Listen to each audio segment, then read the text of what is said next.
இது நான் பல தடவை பல பிரஸ் மீட்ல உங்ககிட்ட நான் சொல்லியிருக்கேன்.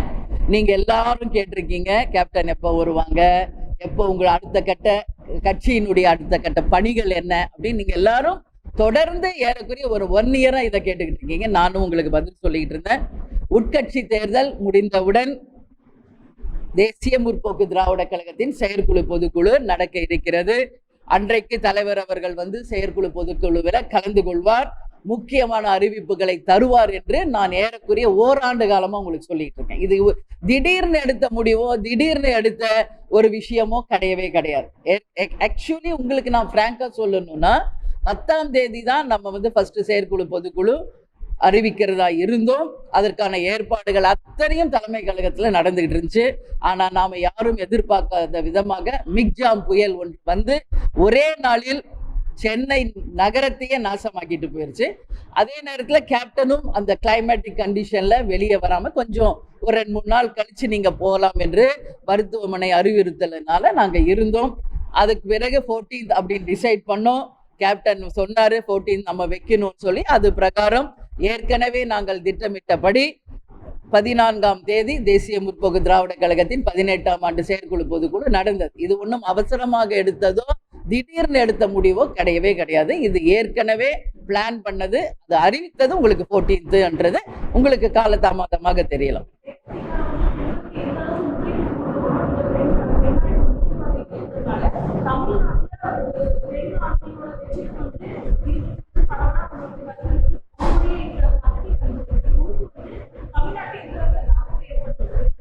ஒரு பெண்ணாக பெண்ணின் கஷ்டத்தை பெண்கள் தான் உணர முடியும்.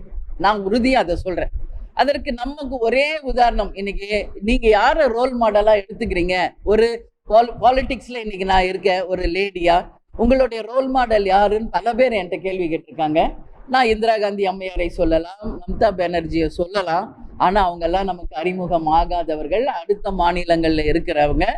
இங்க தமிழ்நாட்டுல நம்ம கூடிய வாழ்ந்த ஒரு டைனமிக் லேடி புரட்சி தலைவி ஜெயலலிதா அவர்கள் பெண்களுக்காக எத்தனையோ விஷயங்களை அவங்க செஞ்சிருக்காங்க.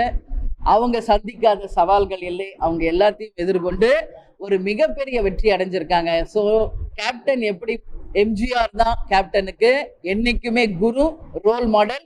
அதுக்காக தான் அவரோட ஸ்டாச்சு நாங்க இங்க வச்சிருக்கோம். அது போல ஒரு பெண் தலைவராக என்னுடைய ரோல் மாடலாக புரட்சி தலைவி ஜெயலலிதா அவர்களை நான் எடுத்துக்கொள்கிறேன். அவருடைய தைரியம், கம்பீரம், முடிவெடுக்கும் திறன் அத்தனையும் நிச்சயமா நான் ஒவ்வொரு நாளும் அவங்கள பார்த்துருக்கேன். நிச்சயம் தேசிய முற்போக்கு திராவிட கழகம் கழகத்தில் இருக்கும் அத்தனை பெண்களுக்கும் இன்னும் அதிகமாக பொறுப்புகளை நாங்கள் வழங்க இருக்கிறோம்.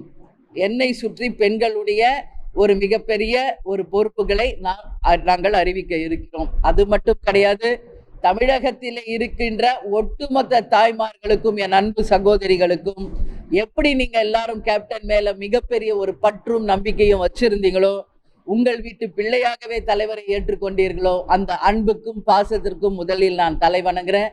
அதே போலதான் அண்ணி என்றால் வேற இல்லை, அண்ணனின் பாதிதான் அண்ணி என்பதை என் சகோதர சகோதரிகள் உணர்ந்திருப்பீங்க. என்றைக்கும் பெண்களுக்கு நான் முழு பக்கபலமாக இருந்து தமிழ்நாட்டின் அனைத்து பெண்களுக்கும் எந்த ஒரு பிரச்சனையினாலும் முதல் ஆளாக நான் களம் காண்பேன், அவர்களுக்கு உறுதுணையாக இருப்பேன் என்பதை இந்த நேரத்தில் உங்களுக்கு நான் தெரிவித்துக் கொள்கிறேன்.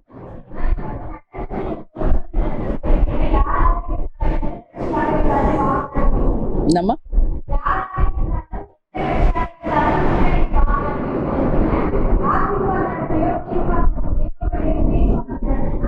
இல்ல, அதிகாரப்பூர்வமான பேச்சுவார்த்தை இன்றைக்கு வரைக்கும் அது நடக்கல.